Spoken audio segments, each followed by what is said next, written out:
Saya sengaja menggumuli satu topik untuk kita semua, bukan hanya untuk Bapak Ibu yang sedang studi, melainkan untuk kita semua. Tema yang sangat jelas, saya nggak menyebut sederhana. Tema yang sangat jelas, yakni menjadi pelayan Kristus yang seimbang. Kata menjadi ini proses. Ya, menjadi itu proses yang panjang. Karena itu pendidikan itu proses. Tidak ada pendidikan tanpa proses. Pendidikan tanpa proses bukan pendidikan. Kata kunci pendidikan itu proses.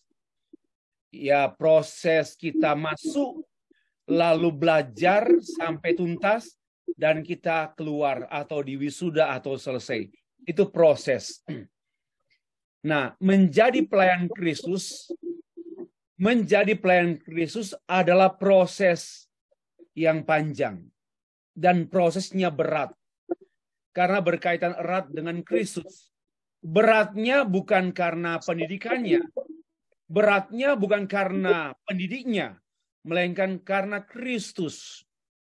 Menjadi pelayan Kristus ini proses yang sangat berat, lebih berat daripada pendidikan apapun. Kenapa? Karena kata Kristus. Kalau hanya proses menjadi pelayan hotel, itulah. Proses menjadi pelayan bangsa Indonesia, oke lah.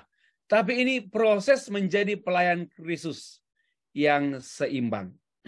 Nah, kita diingatkan bahwa pada malam hari ini, pada umumnya Bapak Ibu adalah anggota gereja Kristen, Gereja Kemah Injil Indonesia. Ya, Bapak Ibu, berbicara mengenai yang pantas bicara ini Pak Bapak Pendeta Dr. Paul Pakswal. Tetapi saya membaca dan saya pikir ada koneksitas antara para misionaris perintis gereja-gereja di Indonesia. GKII atau Gereja Kemah Injil Indonesia adalah gereja misi dan gereja Injili. Nah, itu sama dengan STAK RRI. STAK RRI bukan gereja, tapi sekolah. Sekolah yang basisnya Injili, ya, dan juga misioner. Sekolah ini memang dirancang oleh Tuhan, dan Tuhan menaruh itu di hati para pendiri, yang harapan kita menjadi pusat misi dunia. Sama dengan GKII, Gereja Kemah Injil Indonesia, sudah menjadi pusat gerakan misi sedunia melalui gereja-gereja lokal yang ada, dan bukan gereja, sekolah tinggi agama Kristen, Reform Remnant, ini memang didesain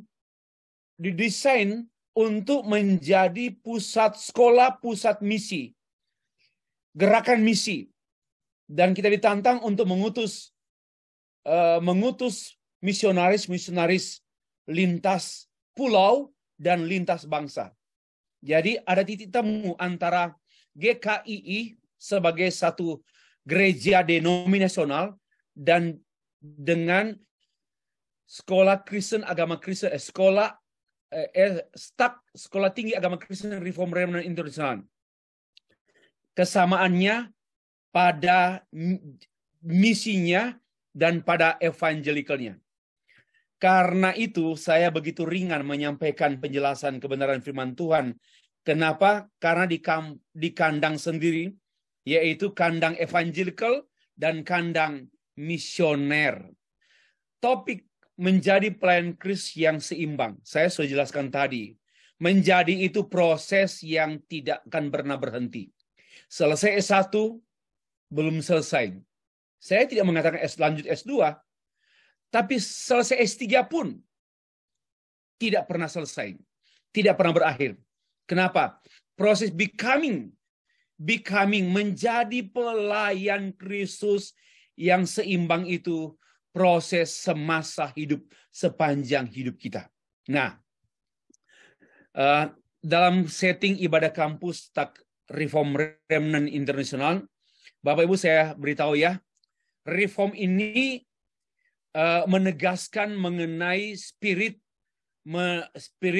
reformasi, ya, seperti Martin Luther, Calvin, Zwingli, Bossuet dan sebagainya, Melanchthon, yaitu memperjuangkan pemulihan gereja. Ya, memperjuangkan pemulihan gereja.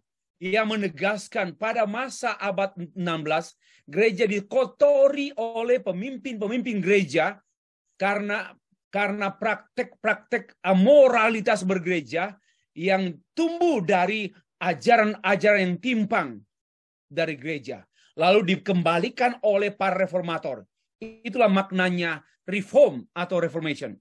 Lalu kata remnant ini diambil dari kitab suci, yaitu sisa, orang-orang pilihan, sisa. Ya, bukan soal banyak, tapi sekalipun sedikit, kecil, namun sisa inilah yang menentukan sejarah penginjilan sedunia. Dan sifatnya arenanya arena internasional.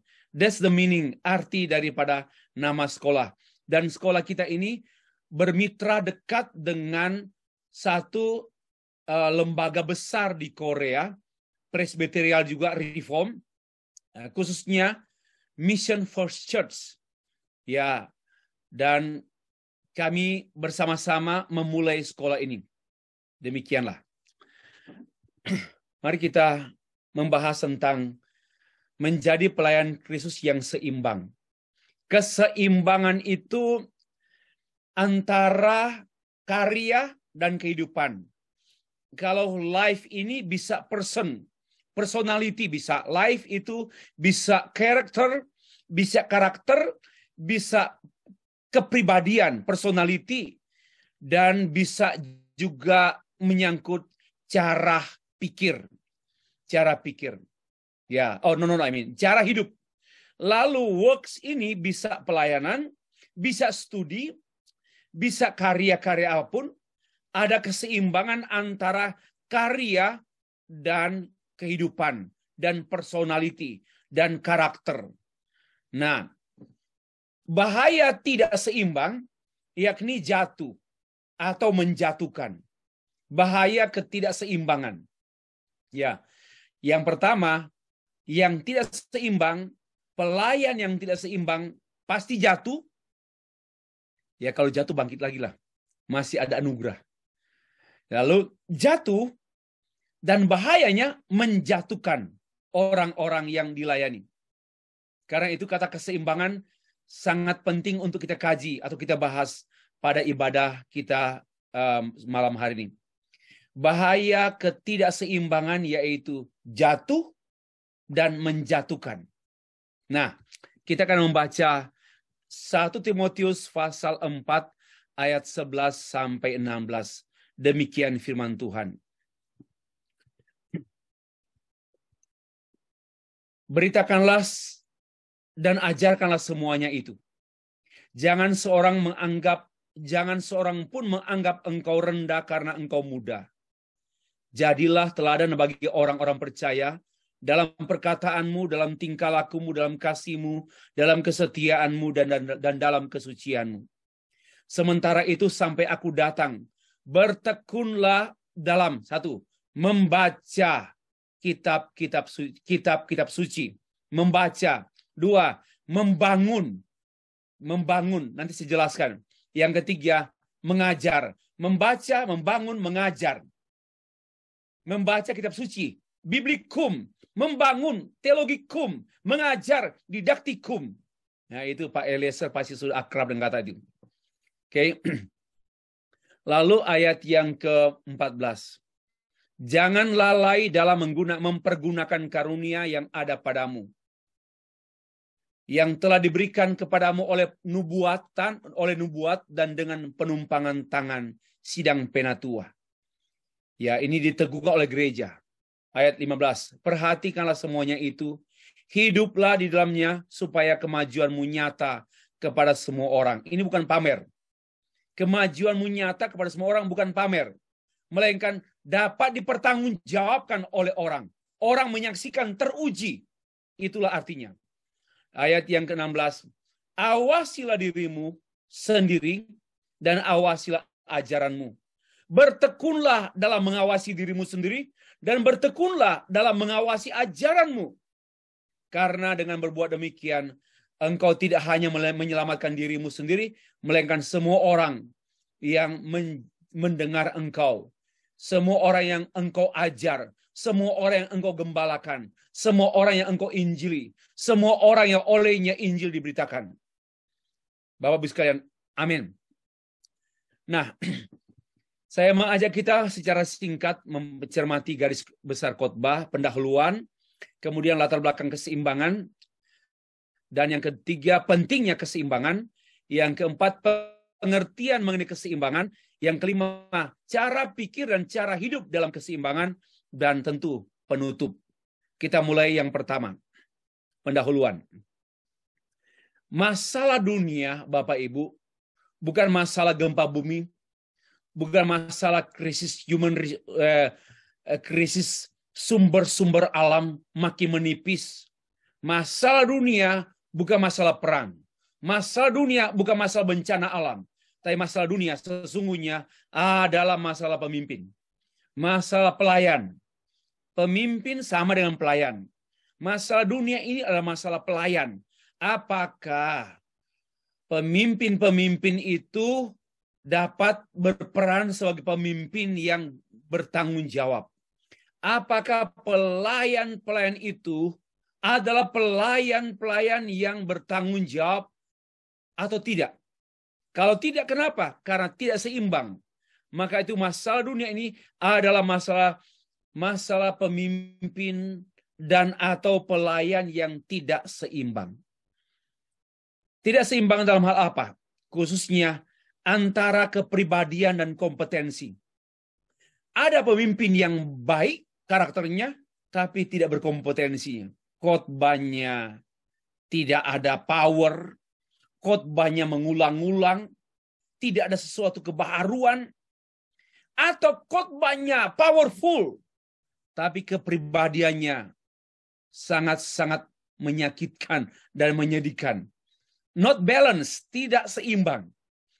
Memang banyak keseimbangannya antara kompetensi, calling, capability, banyaklah. Tetapi saya merangkum hanya dalam dua kata yang induk, menjadi induk dari semuanya, yaitu personality and kompetensi. Kepribadian dan kompetensi. Lihatlah, oke, ya bersyukur sekarang pemimpin kita bangsa Indonesia, presiden kita, Bapak Insinyur Joko Widodo, dia mempunyai kepribadian yang bagus dan kompetensinya juga bagus. Ya, ini perlu dipuji. Tapi saya belum puas. Saya belum puas. Saya nggak minta dia periode ketiga juga, enggak. Saya masih melihat permukaan Indonesia bagus. Tapi sebenarnya di dalam hati Indonesia, jantungnya Indonesia, masih banyak penyakit. Masih banyak koruptor. Nampaknya hampir tidak berkurang korupsinya. Nah, oke lah.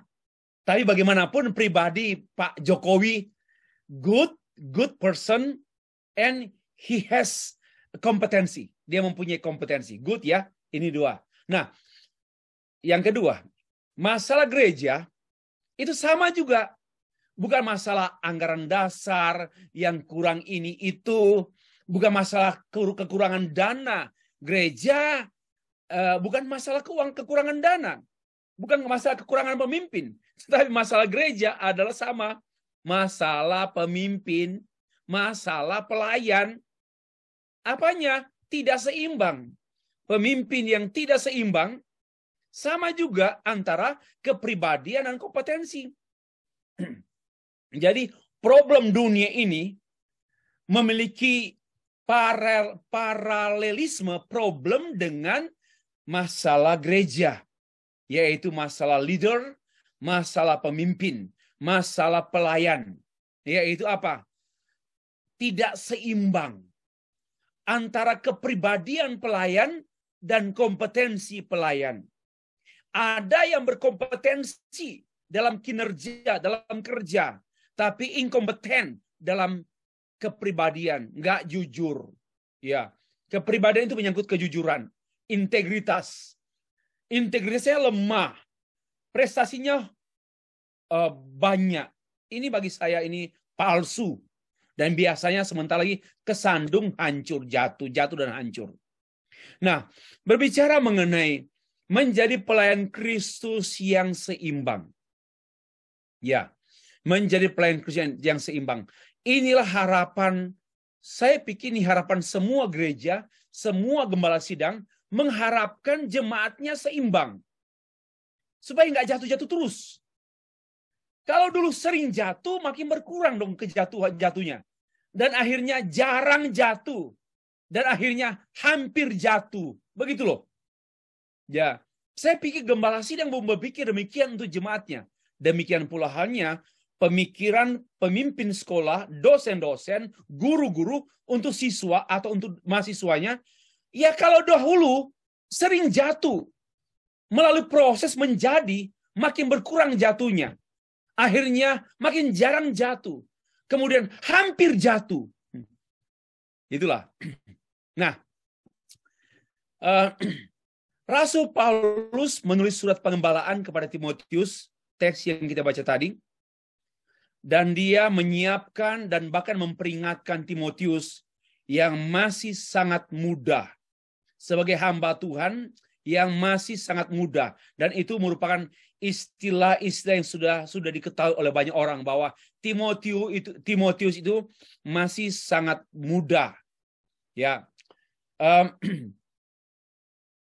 Paulus mempersiapkan Timotius sekaligus memperingatkan Timotius bagaimana menjadi hamba Tuhan yang seimbang.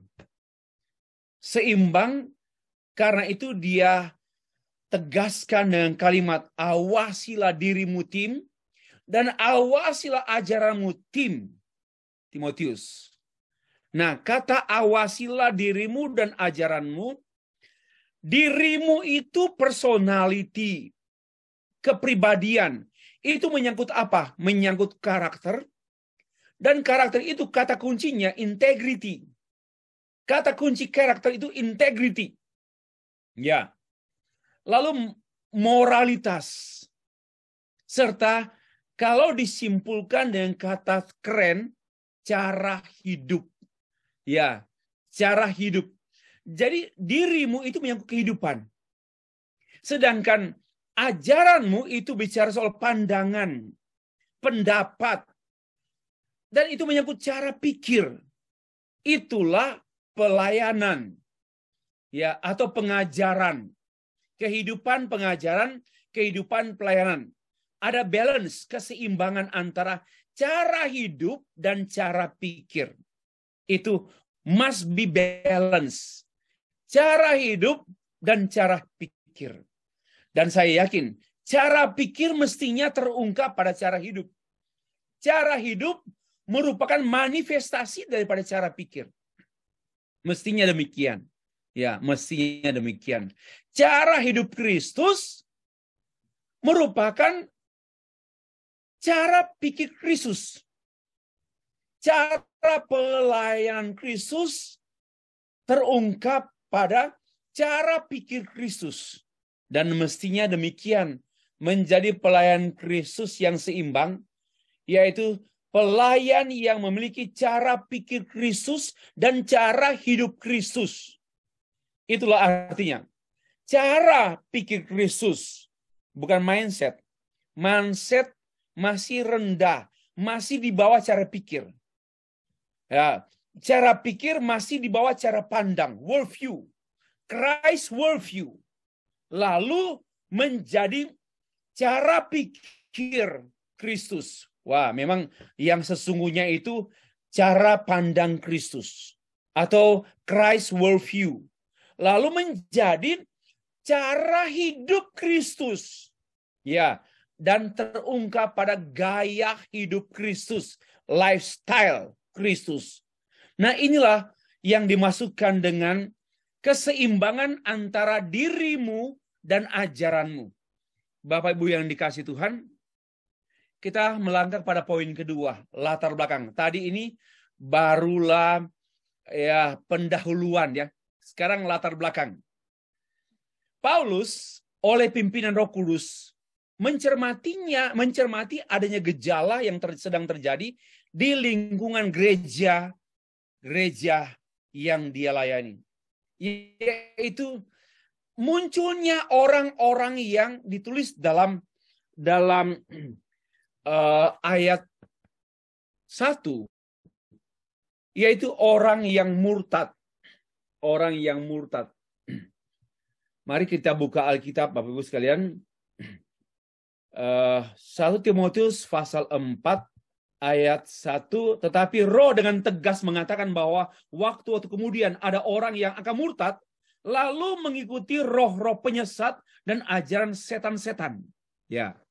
Latar belakangnya demikian. Paulus melihat ada gejala itu. Arti murtad dalam teks ini adalah orang-orang yang berpaling, meninggalkan ajaran sehat. Ya, ajaran sehat lalu mengikuti ajaran sesat. Ajaran sesat di sini langsung dikaitkan dengan murtad, roh-roh penyesat, setan-setan. Keras sekali. Ini Paulus ini bukan orang Batak, tetapi keras. Dia murtad, mengikuti ajaran sesat, penyesat, roh-roh penyesat, dan setan-setan. Ya. Lalu dilanjutkan dengan dan oleh tipu daya pendusta-pendusta yang hati nuraninya memakai cap mereka. Jadi pendusta, pengajaran sesat itu pendusta. Apa artinya? Tidak ada integriti, tidak ada integritas. Ya, lanjut lagi. Ajaran sesat yang digambarkan oleh Paulus dalam ayat 1 dan ayat 2 adalah ajaran-ajaran asketisme, yaitu hidup berpantangan. Dalam ayat 3, perhatikan, mereka itu melarang orang kawin, melarang orang makan makanan yang diciptakan oleh Allah, supaya dengan pengucapan syukur dimakan oleh orang yang percaya dan yang telah mengenal kebenaran. Jadi ada ajaran-ajaran sesat, ajaran setan-setan, yaitu terlalu banyak larangan-larangan. Ciri-ciri ajaran sesat terlalu banyak hukum. Jangan ini, jangan itu, larangan-larangan. Sifatnya negatif. Perhatikan ya. Ajaran sesat terlalu sangat mudah diidentifikasi karena terlalu banyak larangan. Sifatnya hukum, legalisme. Jangan ini, jangan itu. Jangan ini, jangan. Tetapi sebenarnya lebih tepat itu ajaran Alkitab itu menekankan positif, lebih banyak kepada positif. Memang pada zaman Taurat ada 10 ada dekalo, jangan ada padamu. Itu namanya larangan-larangan karena sifatnya dulu pemikiran Taurat. Perjanjian baru, Tuhan Yesus tidak banyak melarang, tapi mengajar. Ini penting. Tidak banyak melarang, tapi mengajar. Nah, ajaran yang dibukakan oleh Paulus yaitu ajaran asketisme. Terlalu banyak pantangan.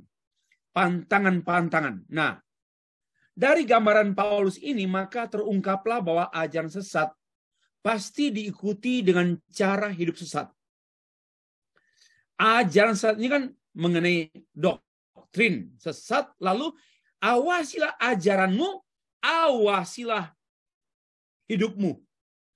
Ya, awasilah hidupmu. Kalau diperhatikan, awasilah dirimu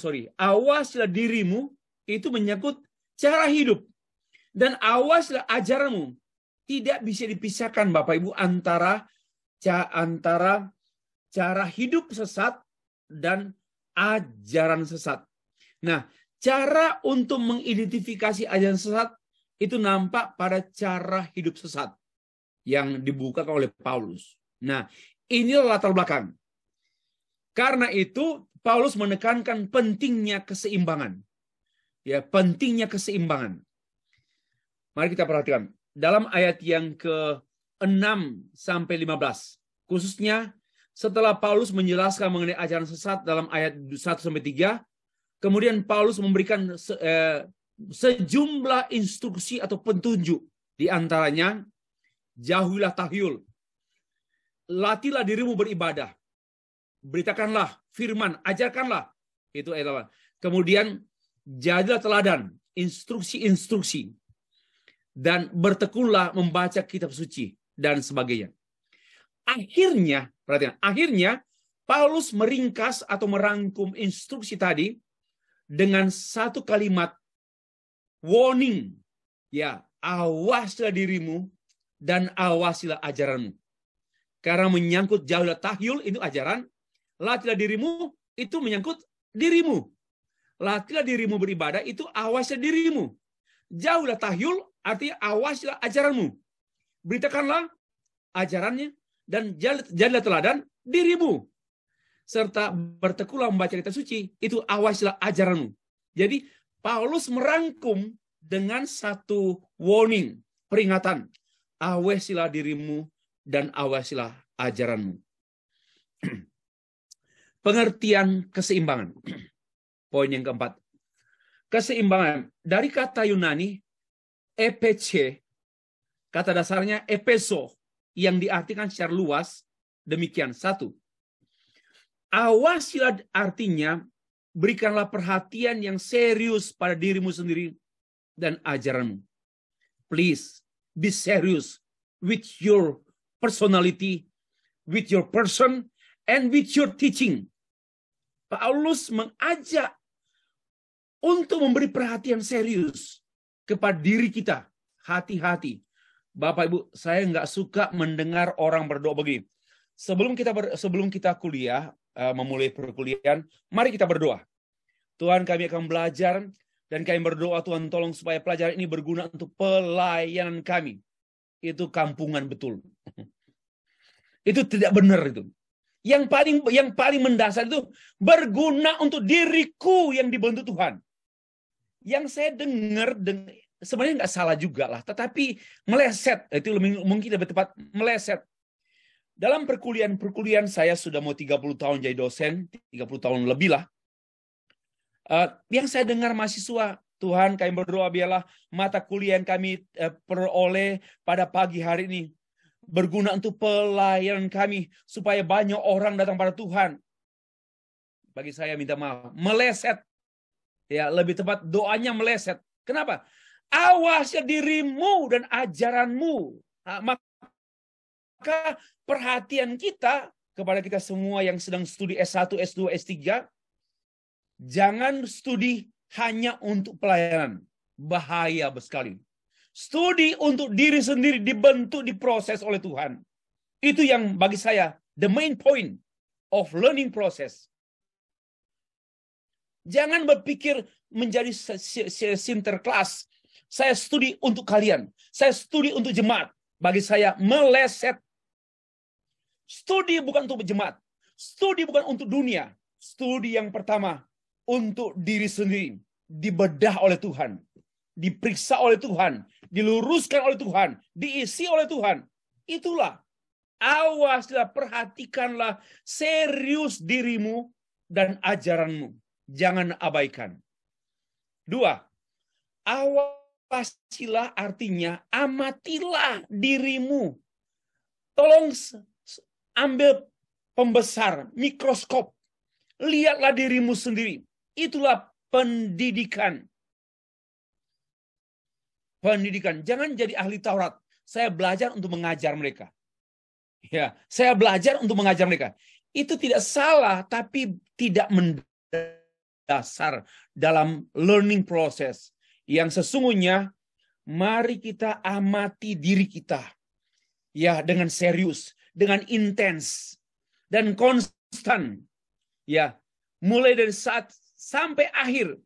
Dari awal praktek sampai akhir. Dari awal studi sampai akhir. Kita amati hidup kita dan ajaran kita. Bagi saya di sini kuncinya.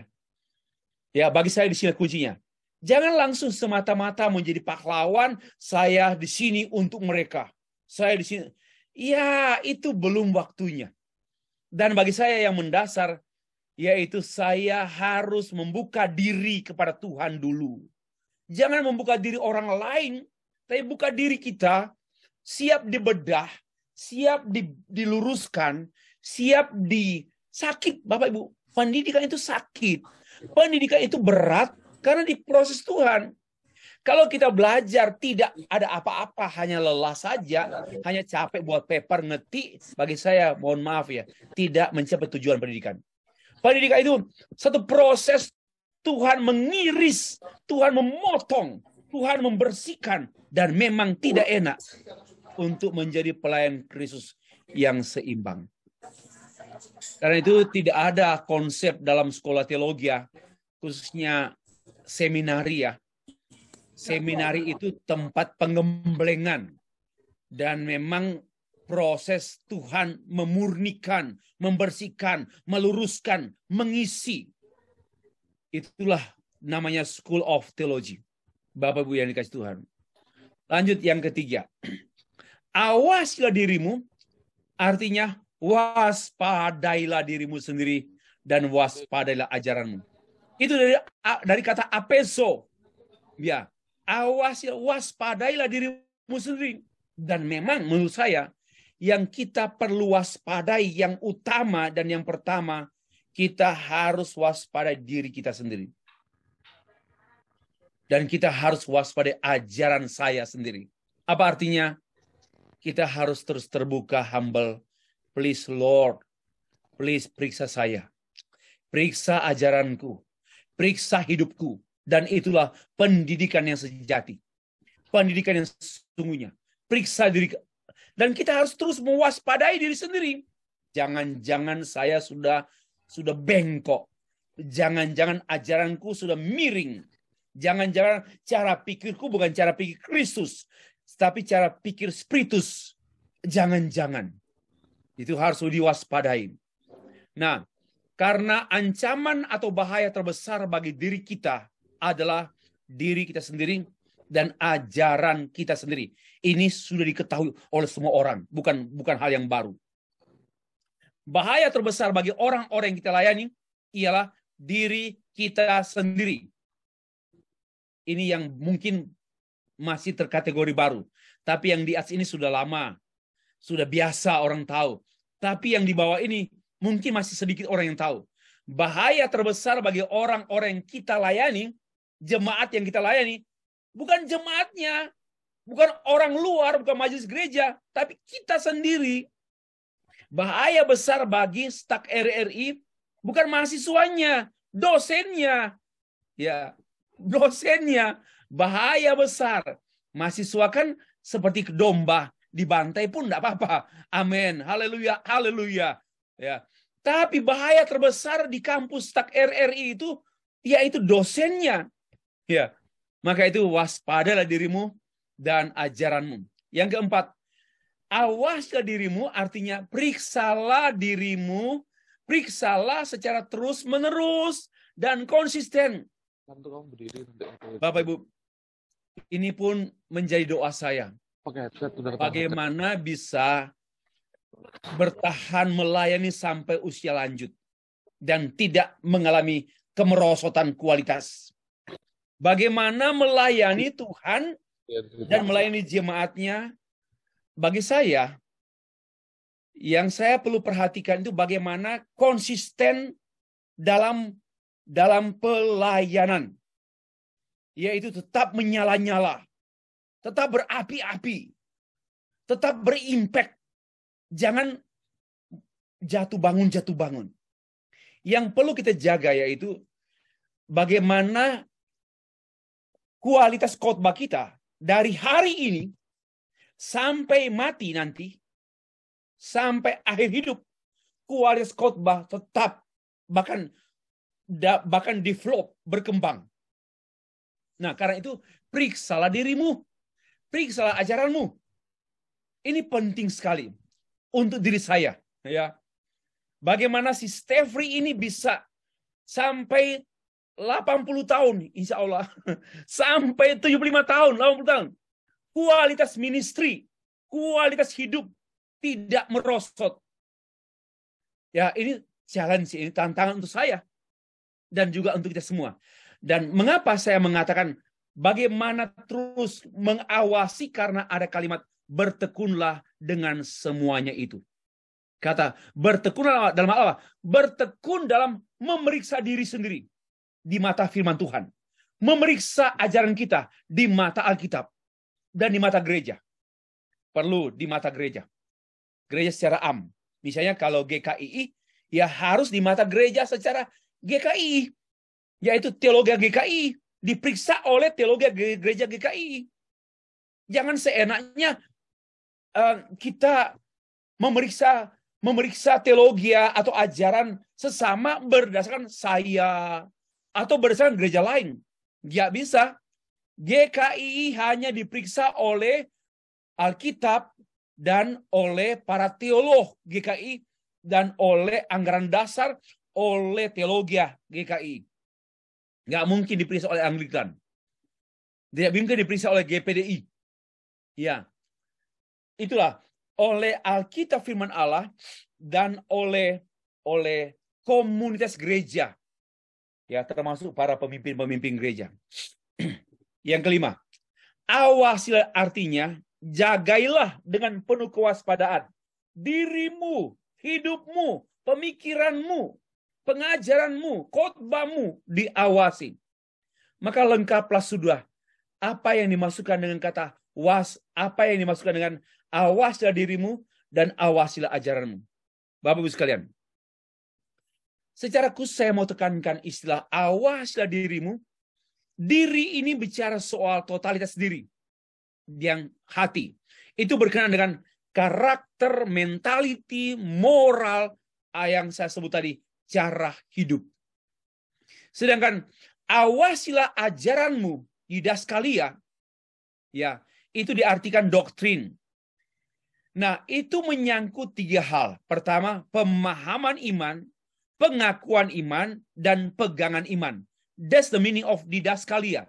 Didaskalia adalah ajaran pemahaman, ajaran pengakuan, ajaran pegangan iman. Itulah namanya didaskalia. Nah, semua ini hasil pembacaan kitab suci. Ya, dalam ayat 14. Perhatikan ayat 14. Semua itu adalah berdasarkan pembacaan kitab suci. Kalau kita baca ayat 13. Sementara itu sampai aku datang, bertekunlah dalam membaca kitab-kitab suci, dalam membangun, dan dalam mengajar. Ada 3 kata, membaca, membangun, mengajar. Kata membaca kitab suci, saya artikan satu studi biblical, tafsir, ya, exegesis, exegese. Itu membaca, bukan sekedar membaca begitu saja. Membaca dengan tekun, dengan intens. Apa artinya? Dengan kurikulum. Saya mau tegaskan demikian. Alkitab hanya dapat dibaca secara bertanggung jawab dengan bacaan secara kurikulum. Dan tidak ada cara tepat belajar Alkitab selain belajar teologi. Tidak mungkin orang membaca Alkitab dengan sosiologi, antropologi, apalagi sakit jiwa, psikologi. Tidak mungkin. Alkitab hanya dapat dibaca secara teologis. Alkitab tidak mungkin dibaca secara filosofis. Tidak mungkin. Impossible and impotent. Alkitab hanya dapat dibaca secara teologis. Dengan mata teologis, dengan pikiran teologis, dengan hati teologis. Teologis itu apa sih, Pak? Teologi adalah memahami kehendak Tuhan. Jadi dengan cara memahami kehendak Tuhan, tidak mungkin. Karena itu Bapak Ibu yang studi teologi S1, saya sudah menantang Pak Himawan, after S1, S2, sebelum meninggal. Jangan berhenti, tetap melayani. Ya, kalau boleh, tetap melayani. Karena Bapak Ibu pun dipanggil sekarang, studi sekarang sedang melayani di gereja. Jadi jangan berhenti pelayanan oleh karena studi. Jadi studi dan pelayanan berjalan bersama-sama. Karena itulah Bapak Ibu dipanggil studi di masa melayani. Nah, kembali ke tadi. Membaca kitab-kitab suci. Ini bukan sekedar membaca seperti bacaan tiap pagi cepat-cepat 1 hari 2 pasal 3 pasal, bukan. Membaca dan bertambahlah, bertekunlah. You know the meaning of bertekun? Bertekun itu artinya secara serius, berulang-ulang mengerti, sampai mengalami. Itu namanya studi biblika.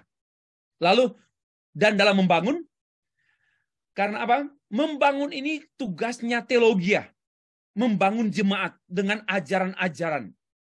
Lalu didaktikum, dengan didaktikum mengajar. Maka membaca, membangun, mengajar, ini hanya disimpulkan dengan studi teologi. Bapak Ibu, saya lewat aja ini. Memang ada istilah yang saya temukan sendiri. Holy living and sound teaching. Kalau ini kehidupan yang kudus dan pengajaran yang murni. Yang tadi, awaslah dirimu dan awaslah ajarmu.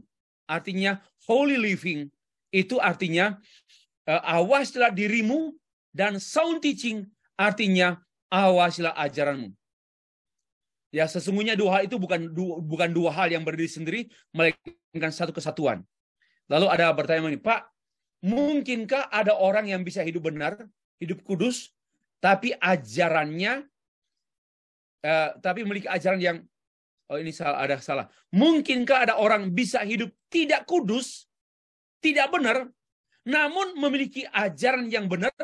Bagi saya tidak mungkin. Kalau ada hanya kamuflase atau sandiwara.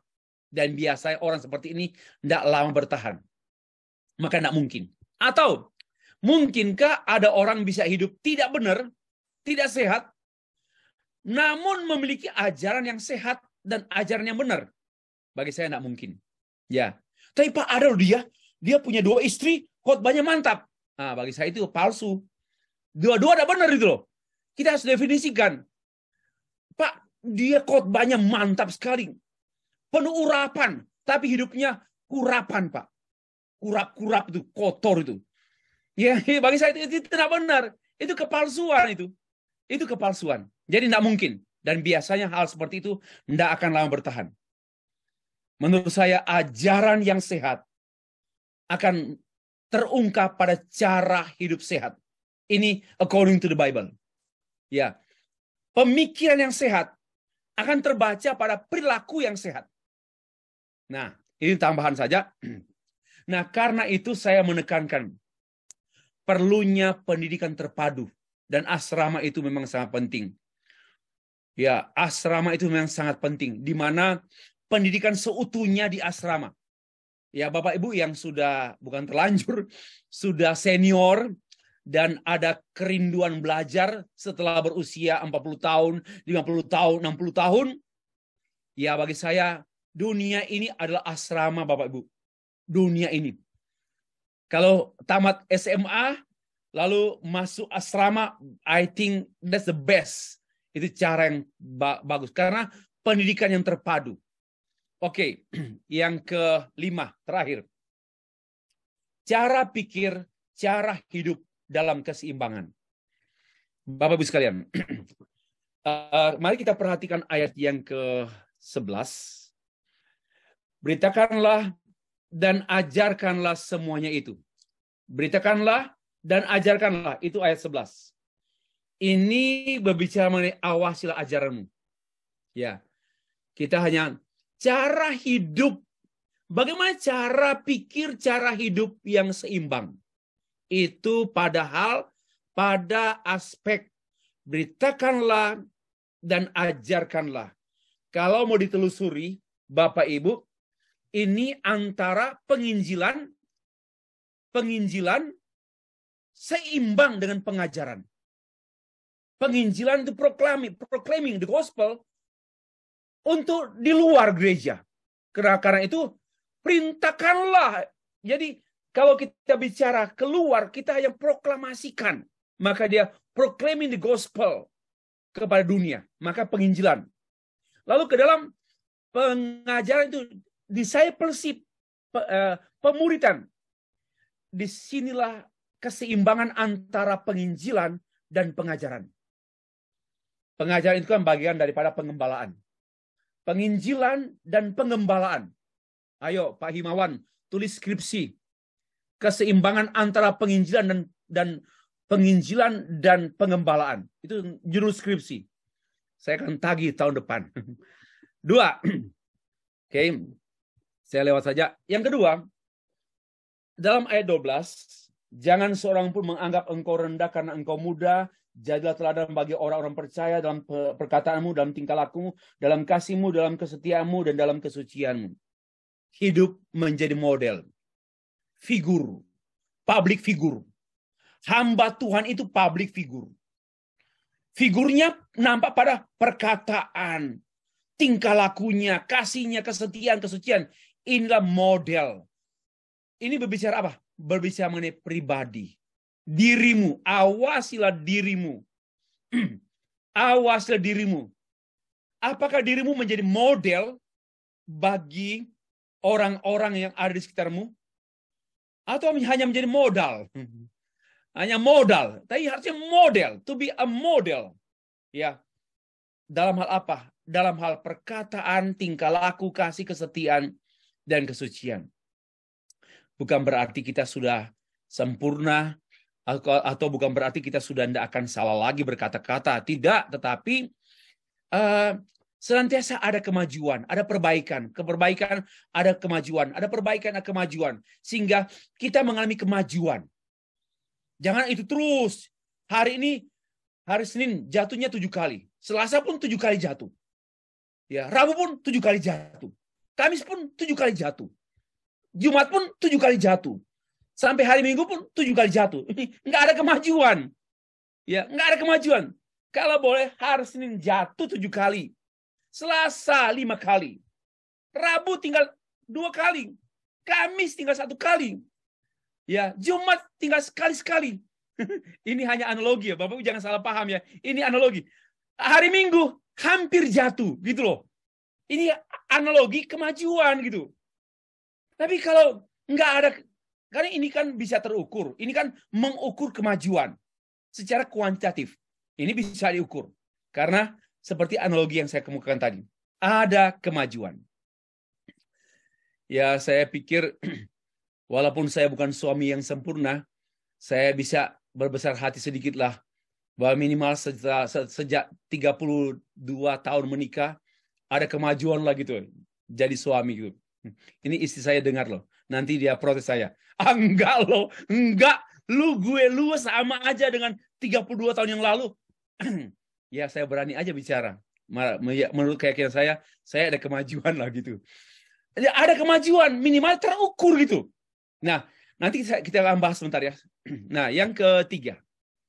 Membaca Alkitab secara intens dan kurikulum. Dalam Alkitab, dalam NIV, dalam King James Version disebut public reading. Public reading. The Bible, the Scripture. Ya, tadi sudah bahas. Ini menyangkut apa? Awasilah dirimu dan ajaranmu. Karena menyangkut apa? Public reading ini, apa artinya? Kalau Bapak cek di King James Version, ayat 13 ini terungkap public reading. Apa artinya? Membaca dengan teratur. Membaca dengan kurikulum. Apa artinya? Studi teologi. Itu artinya. Maka sudah tepat Bapak Ibu yang studi teologi. Kenapa? Public reading. Membaca dengan teratur. Teraturnya kenapa? Karena ada kurikulum. Tidak ada kurikulum namanya tidak teratur. Itu tidak mungkin public reading. Public reading artinya membaca dengan teratur, dengan terstruktur, sistemik, dan menyeluruh. Itu namanya kurikulum. Itu artinya apa? School of Theology. Saya pikir teman-teman, saya mau umumkan ya kepada teman-teman di Manado. Saya akan kurang ke Manado. Cukuplah, Bapak-Bu, teman-teman dosen, pemimpin di Manado, tolong berjuang. Ikuti sesuai dengan jiwa berdirinya Sekolah Tinggi Agama, Sekolah Tinggi STAK RRI. Sekarang saya sedang memikirkan bagaimana mendirikan sekolah misi. Ya, bukan STT lagi, sekolah misi. Indonesia perlu ribuan misionaris. Saya pikir saya gagal hidup kalau tidak ada ribuan misionaris diutus dari Indonesia. Ya, Pak Eliezer nanti bulan Juni kita ke Thailand ke Laos, Kamboja. Kita membuat perintisan sekolah misi di sana. Saya lagi mikir, di mana letak sekolah misi di Indonesia ini? Apakah di sini Season City? Atau yang enggak di Manado lagi? Manado sudah ada itu. Jalan terus, berjiwa misi dan evangelical. Saya sedang memikirkan agak melawan pemerintah. Saya harap direkam dan saya harap pemimpin pemerintah dengar khotbah saya ini. Kenapa? Saya mau mendirikan sekolah tinggi misi. Tamatannya harus bermutu. Bukan bermuka tua, mutu. Enggak, bermutu. Yaitu misionaris yang akan menjelajahi pulau-pulau, kota-kota, bangsa-bangsa. Saya akan memperkuat GKII sebagai gereja misioner. Ya, mari saya bergairah sekali. Biarpun sudah mulai ke 60 tahun. Tetapi saya bergairah sekali untuk memulai School of Mission. Nggak usah pakai akreditasi. Yang penting benar studinya. Ya, tamatan ambil gelar luar negeri aja. Kan mau menjadi misionaris. Nggak perlu jadi PNS kan? Nggak perlu jadi ASN. Ya, harus akreditasi B, C, astaga. Kan? Nggak perlu. Misionaris pengkhotbah penginjil. Nggak perlu. Perlu gelar, boleh. Tapi nggak perlu akreditasi. Ya. Karena saya mencermati begini Bapak Bu. Dalam 20 tahun Sekolah Tinggi Teologi Indonesia, nggak ada kemajuan yang berarti. Sedikit misionaris. Di sini ada Bu Sieni, misionaris sekian tahun di Filipina. Ya. Mari Bu kita bergabung, perkuat jumlah misionaris yang kita utus. Karena pengkhianatan gereja, yaitu tidak mengutus misionaris. Itu pengkhianatan gereja. Maka perlu School of Mission. Saya sedang menggumuli ini. Ini di depan saya, meja belajar saya ini sudah ada. Saya kembali melihat brosur tahun 2017 tentang World Mission. Worldwide Evangelism Mission School. Dan minggu lalu saya diingatkan Tuhan. Stevri, kamu harus mengerjakan pekerjaan jantung, jangan pekerjaan kuku, jangan pekerjaan tangan. Orang potong tangan masih bisa hidup, tapi jantung tidak ada. Innalillahi wa inna ilaihi rajiun. Jadi mari kita bekerja untuk urusan jantung. Dan jantung dunia ini yaitu menjangkau jiwa-jiwa yang terhilang. Jangan habiskan energi untuk hal-hal yang urusannya kelingking, jari, telunjuk, jari ibu jari. Mari kita menghabiskan dana, biaya, energi, waktu untuk urusan terpenting Tuhan, yaitu menjangkau jiwa-jiwa terhilang. Nah, terus-menerus mengupayakan kemajuan yang teruji. Dalam ayat yang ke-15, perhatikanlah semuanya itu, hiduplah di dalamnya supaya kemajuanmu nyata kepada semua orang. Apa artinya? Supaya kemajuanmu nyata pada semua orang, artinya kita menjadi orang yang bertanggung jawab dan mampu mempertanggungjawabkan. Disinilah awasilah dirimu dan awasilah ajaranmu. Dalam ayat 15. Supaya studi itu Bapak Ibu, mengapa perlu gelar, mengapa perlu tamat, mengapa perlu wisuda, mengapa perlu skripsi, tesis, disertasi. Mengapa? Karena itu merupakan salah satu indikator bagi pertanggungjawaban. But more than that, lebih dari itu, yaitu kita menjadi pelayan Kristus yang teruji. Yang teruji. Bukan teruji karena ujian, wisuda, ujian, bukan. Teruji karena kita mengawasi diri dan mengawasi ajaran. Teruji. Itulah artinya. Supaya kemajuanmu nyata pada semua orang. Apa artinya? Hidup kita, pengajaran kita teruji oleh orang-orang yang kita layani. Bukan makan uji, dan makan puji. Yang berikut juga, ada keseimbangan antara cara hidup, cara pikir, ini hanya penegasan. Yang saya tekankan, bertekunlah dalam semuanya itu. Apa? Bertekunlah, terus terjadi keseimbangan cara pikir dan cara hidup. Terus ketekunan. Terus jangan, ini yang saya katakan, jangan hanya jadi ketua sinode, kita berperan. Jangan nanti ada jabatan gereja, kita berperan. Dan kelihatannya dahsyat. Sebenarnya, sekalipun tidak punya jabatan gerejawi, tapi pengaruh kita itu tetap konstan, bahkan developing, berkembang. Kenapa? Karena terus ada keseimbangan yang sifatnya terus-menerus. Cara pikir, cara hidup, terus dikaji, diawasi, diwaspadai, berkembang terus, maju terus. Bapak Ibu, akhirnya penutup. Pelayan Kristus yang seimbang adalah pelayan yang seutuhnya dan sesungguhnya. Jadi talking about tentang pelayan Kristus yang seimbang itu artinya ya yang seutuhnya, yang sesungguhnya. Mau jadi hamba Tuhan yang sesungguhnya harus seimbang antara personality and capability, antara personalitas dan juga mengenai kualitas. Itu seimbang. Dan saya mau tekankan begini, kualitas kita bukan pada skill kita. Skill itu nomor 7. Tapi kualitas kita yaitu pada firman Tuhan. Semakin kita dekat dengan firman, semakin berkualitas kita. Semakin dekat khotbah kita dengan firman, semakin berkualitas kita. Karena firman itu adalah kekuatan Allah. Dan itu firman Allah, kuasa Allah. Dan kita berkualitas karena firman. Bapak Ibu yang sedang studi, sekarang semester yang ke berapa ini? Semester keempat ya. Kualitas kita pada hidup oleh firman dan memberitakan firman. Saya nggak menyebut menghidupi firman. Saya kurang setuju. Menghidupi firman. Kita ini bukan subjek. Firman itu subjek. Firman yang menghidupi kita. Firmanlah yang menghidupi kita. Ya, bukan kita yang menghidupi firman. Ya, oke. Yang kedua, ada 3 kesimpulan penutup. Seimbang itu satu proses belajar firman Tuhan secara intens. Dan Bapak Ibu yang kuliah sudah mengambil tempat yang tepat. Kenapa? Mau belajar firman secara intens. Ya, dan mau diproses. Ya, mau diproses oleh firman Tuhan.